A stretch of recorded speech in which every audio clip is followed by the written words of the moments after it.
Hello and welcome to Rolling with Two. I'm Will, and with me as always is the person that goes, "Hey, I'm destroying buildings here." Sarah. And today we're doing a two-player perspective and accessibility for King of New York. Now, if you're curious about our opinion, check out our other video, Rolling with Reviews, King of New York. Sarah, tell us a bit about this game. All right. In King of New York, you play as a monster, trying to either be the last monster standing or the first to gain 20 points. You can also earn victory points from becoming a superstar and destroying the city's buildings. But destruction brings the military, which can spell doom for the monsters. All right, Will, how's the game change for two players? So from 2 to 4 players, there's basically one spot in the 3 levels of Manhattan, which is the center borough. For 5 and 6 players, there's 2 spots for the 3 levels for monsters to exist in.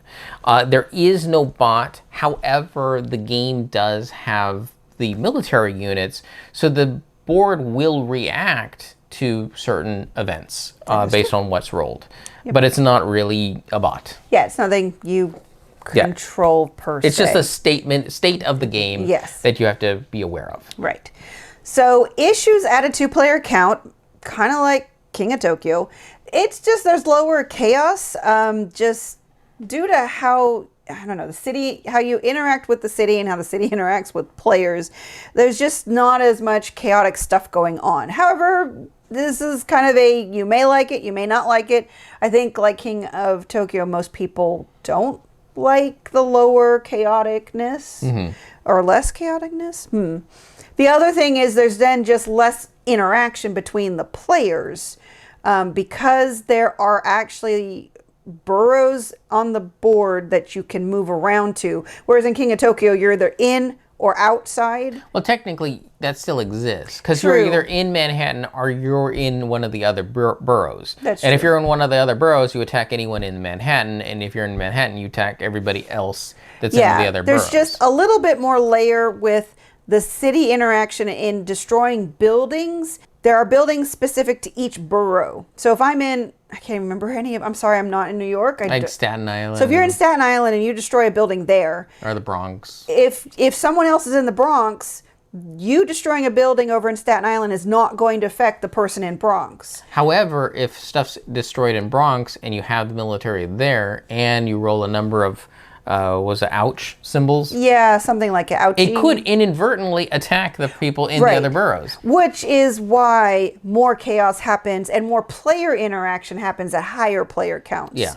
Because with 2 people, one person is in Manhattan and one person's out. Yes. There's just no other state of being, because I can't think of any point in which the 2 players, other than the very beginning of the game, are there going to be 2 players not in Manhattan, and they're going to be 2 other boroughs. So that's what I'm saying is a lot of the interaction and stuff going on the board just doesn't happen as much in a 2-player count. Right. Which is either a good or a bad thing, depending on how you look at it.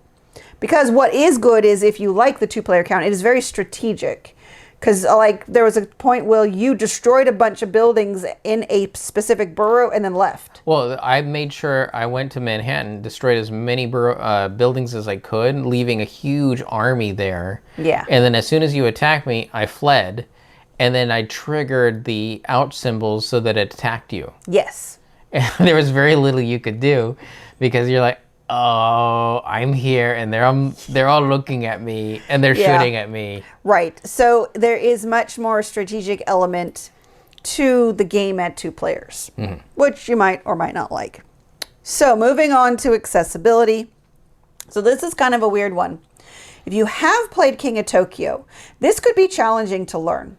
If you haven't played King of Tokyo, this also might be challenging to learn.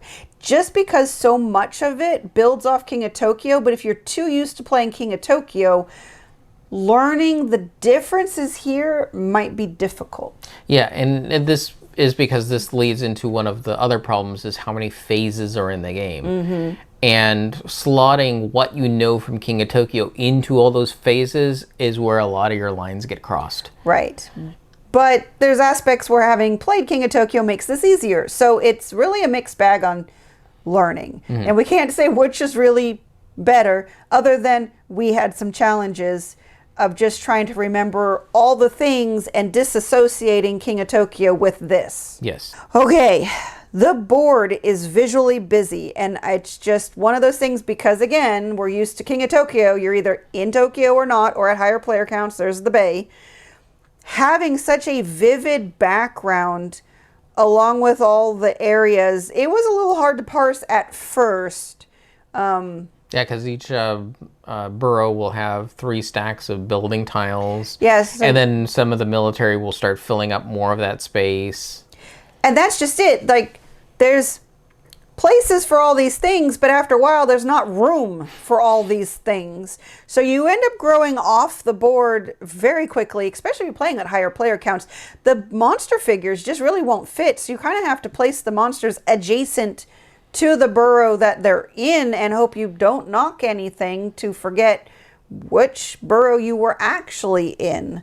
So it's one of those things that either they needed to have made the board bigger or had more, like, I thought of the idea of coasters for King of Tokyo. Yeah. Honestly, that would have worked really well here, where you just had separate tiles, and coasters is just the first thing that came to mind. Yeah. But tiles that were separated parts rather than a board that just got too busy and too cramped. Like we talked about, there's a lot of phases, and so trying to get everything in the right order. We talked about lots of pieces because you have 3 stacks of 3 buildings for every borough and the monsters. It just gets overwhelming at some points, especially because setup. This is not a heavyweight game. It's heavier than Tokyo, but still, this is more on the light medium side of games.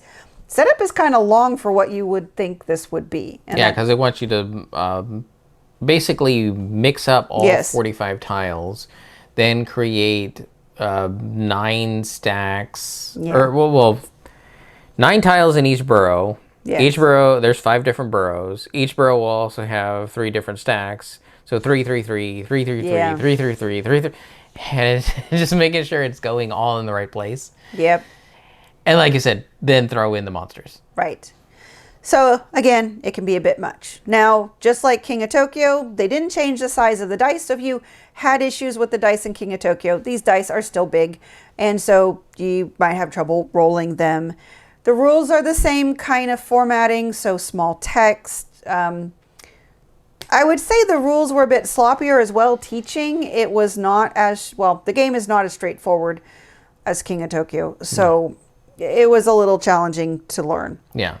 The good news is, again, accessibility-wise, for vision accessibility otherwise, good contrast, good color choice. So the power cards were still easy to understand. Well, the power cards are good and bad because they actually created even more complexity with them. That's true. Because sometimes the monsters have an ability if the power cards are out on the main display to buy. Yeah. And nobody owns them. They can have- give monsters another ability. Right. So you also now have to remember to check if there's some sort of status effect from the cards to be bought that are only active when they're not in front of somebody. So that was nice, but also confusing sometimes, or just more complexity. It didn't warn us. Yeah, that is true. There's nothing in the rules that say, hey, check the power card display because something could be affecting things. And Yeah. it's like, oh, I just happened to be reading the cards to Will, and he's like, wait, that happens when nobody owns it. Oh, yeah, okay. Neat, kind of. Yes. But one more thing to keep track of. And then we immediately forgot about it. Yeah. Anyways, just like King of Tokyo, it's all open information. So if anybody's having any problems with anything, they can ask for help from the other people at the table. All right, conclusion. For 2 players. This is going to be better than King of Tokyo in a lot of respects because this game is supposed to be more strategic, with more complexity. So I think it's decent. Yeah, I think where the base King of Tokyo falls Yeah. flat in a 2-player game, King of New York comes at it at a much more involved, complex thing that feels better at a 2-player count. Agreed. So yes, it's better than Base King of Tokyo. base King of Tokyo. There's, I think with the sloppiness of the rules. yeah, there's it's still kinda- better it- two-player games out there. Yeah. So accessibility. I think most of it's okay. Like I said, rules are a little sloppy. There's a lot of phases. There's a lot of little pieces. So I think mobility might be the biggest challenge here, other than just learning the rules. Yeah, I think there is a kind of a crossing the stream sort of problem when you have they want to make a more involved King of Tokyo, but they're not putting in the effort it takes in the rules. Yeah. In other words, they're like, oh yeah, it's still a light game, but it's not. Right. But it is, but it's not. And that kind of war with itself kind of twists things up and makes it accessibly a little more dense and opaque than it probably could be. True. If this had been a completely different game that was not trying to associate itself with King of Tokyo in any respect and developed a bit more, I think this could have been a really good game. But we'll talk about that more in our review. Yes. But for right now, accessibility is going to be kind of a hit or miss type of thing. Right. All right. All right, that'll do it for us. And Sarah, Yes. did you find you had a great time destroying New York? I have to admit, destroying the buildings was rather fun. Yes. Not real happy that the military came in afterwards, but I did like that new addition part of the building destruction. Yes. It was something new to do. Yes. And I have to say, though, as much as you dislike the military coming in, it does make sense. Like, well, if you're destroying stuff, of course they're going to want to defend against... It makes 100% sense. Yeah. Just harder to swat them away as it was the building. Well, at least you could get a new way to get points. That's true. Too. So that is true. That was cool. All right. And why would you ever roll with just one when you can be Rolling with two? If you have any questions, comments, or concerns, you can reach out to us on the various social media platforms at Rolling with Two, that's TWO. We're on Blue Sky, Facebook, Twitter, and Instagram. For Discord, we have a channel on Tabletop Express. Check the show notes for the invite link. If you have time, check out the other content Nanaman has found for you, because remember, he's rolling with you.